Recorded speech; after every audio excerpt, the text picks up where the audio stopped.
103 and 105 to 107, you try to do less of this kind of activity and more of this kind of activity.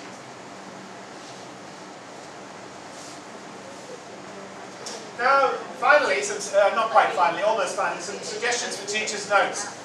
These are very quick suggestions. I just brainstormed by myself for about 3 minutes working on these. One point is, I think, use a consistent voice. Sometimes in teachers' notes what you see is that part of it's in the imperative. Do this, tell the students that, elicit that, explain this. So you're using the imperative, and then the next minute the notes say, the teacher should blah blah blah. That's switching from the second person to the third person, and it kind of doesn't read very well. And I think the best way is just to use the imperative, second person. Do this, do that, explain this, elicit that. Be consistent in your voice. Give objectives for each task. That's really crucial. All the time you need to check back with your objectives. Are you fulfilling the objectives? Now here's a little bit of advice. I think writing teachers' notes is quite difficult. Because on the one hand you need to cater for, you need to think about inexperienced teachers. On the other hand, the experienced teachers will say, no, I know that. Why are you telling me that? So, who are you really writing for? If you're in doubt, are you writing for the experienced teachers or the inexperienced part-time teachers we have here? Sorry? Yes. So your teacher's notes may have to give a little more advice than you think is really necessary. Push it a little bit, just say a little bit more, give a little bit more information than you think is necessary. I'm not just trying to make you work hard for the sake of it, I'm not trying to give you busy work. I'm thinking about our part-time teachers who may not have much experience and may not have used the materials before. So maybe sometimes state the obvious. Say something that's obvious just to help, or maybe for the inexperienced teachers, that by stating something obvious, you're confirming their ideas about how to do something. So I think that's an important point. Look at the task and try to anticipate possible problems for teachers. Problems with content, problems with vocabulary, language points, task complexity. I think particularly vocabulary. It's very embarrassing if a student says, what is the word for blah blah blah? And the teacher can't answer it. It's very difficult for the teacher. So there the teacher needs to try and, the teacher's book could try and anticipate vocabulary that might be necessary. And the other thing would be to encourage students to use their dictionaries for vocabulary. I'm sure, Aj.Jonathan, you can talk about dictionary use a little bit in your teacher's notes. To avoid teachers' embarrassment when students ask embarrassing questions. Provide alternatives. I mentioned this earlier. For example, deductive and inductive ways to teach a language point. So you could say, okay, two presentations. Presentation 1, presentation 2. It's up to you whether you use the words inductive and deductive. You don't have to. It's up to you. One is about the teacher explaining everything. The other is about the teacher eliciting. And for tasks with no answer keys, it's very useful to suggest possible answers, wherever possible. If you just have things like multiple choice and gap filling, then you have an answer key and it's simple, and a lot of teachers like those kinds of activities. But if you're giving more creative tasks or more real-world tasks, you cannot give a precise answer key. On the other hand, you're helping inexperienced teachers if you give possible answers. It gives the teacher some guidance about what to expect. And it also might help the teacher give feedback to the students who have a problem.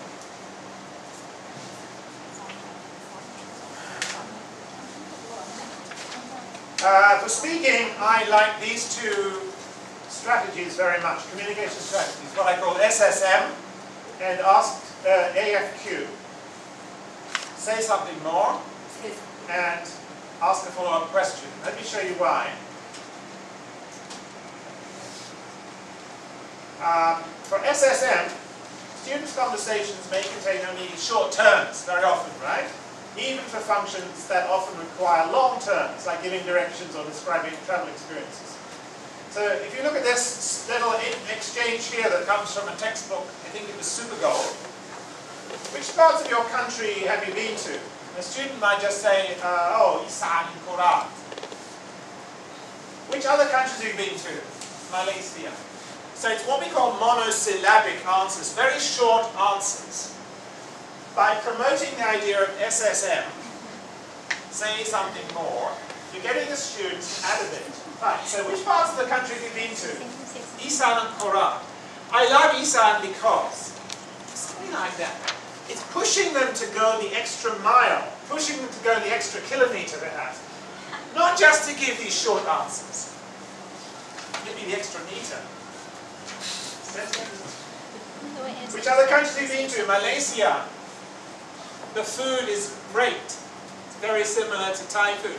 Something, just get them to say something more. And then the other thing is about AFQ. You look at this conversation here. This is data from my master's thesis. Students' conversations are often very unnatural.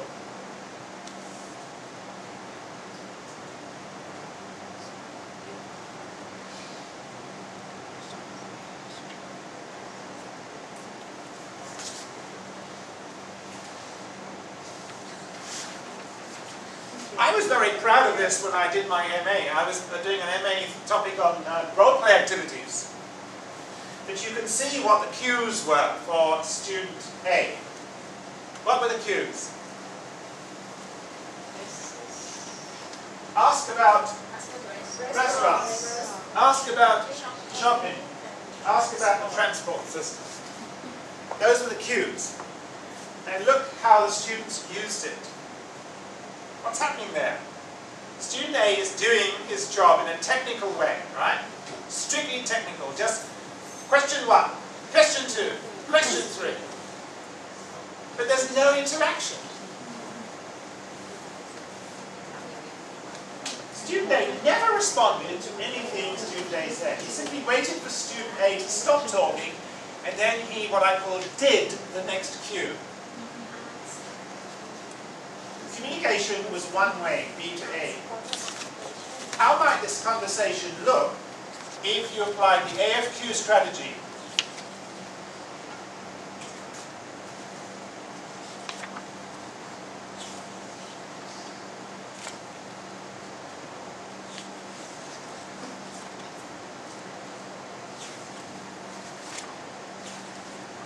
The extra part is in green. So, oh really? Do you mean fast food restaurants, KFC and places like that? Well, actually not KFC, I prefer Burger King. Do you? I prefer blah blah blah. And then student A goes off to the next cue. Sorry? I just see that there are transition signals to switch to a new topic.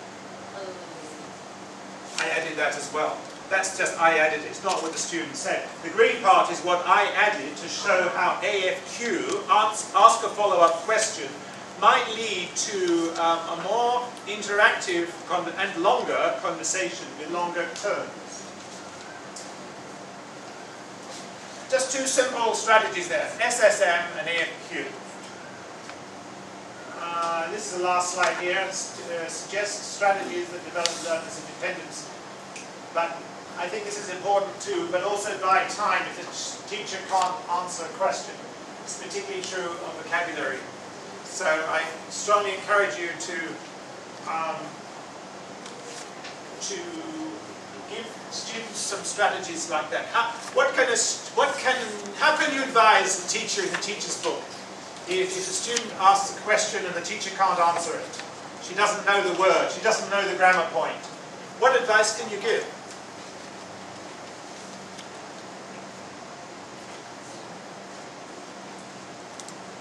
Buying time. How can you suggest buying time for the teacher? What can the teacher say? The teacher asks to put the word someone. What are you were laughing?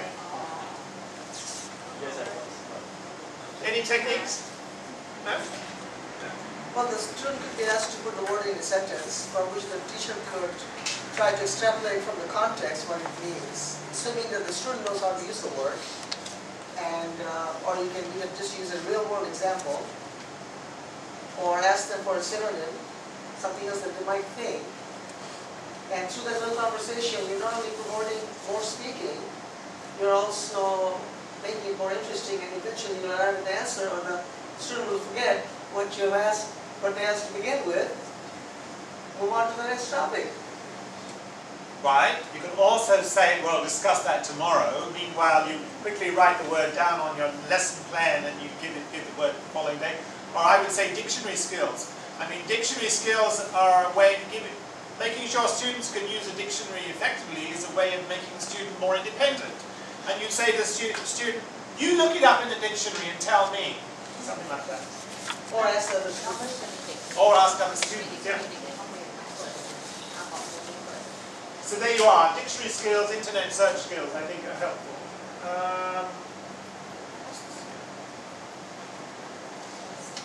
Evaluation. All new materials and teachers' notes need to be pilot tested. So, let's be professional and do it. How? I'm suggesting that during semester 1 we keep a record of how we think that when we teach these classes and these new materials, how well they're going, and then revise them from, say, after half term, maybe July, August, September, October next year. Then there's a new draft. There you are. Good luck in your material writing and try to enjoy it. Here are some references. Yes, try.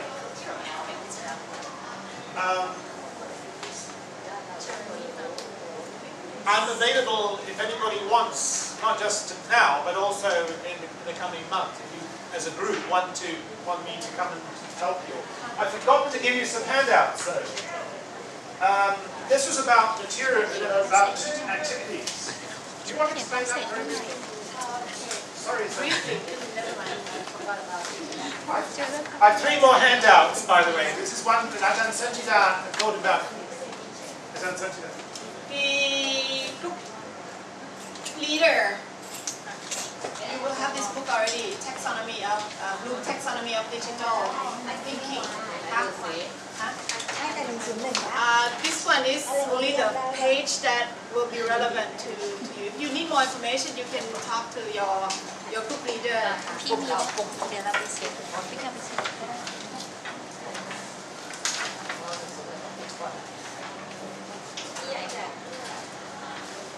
And I'm not sure if you have heard of Bloom Taxonomy of Thinking.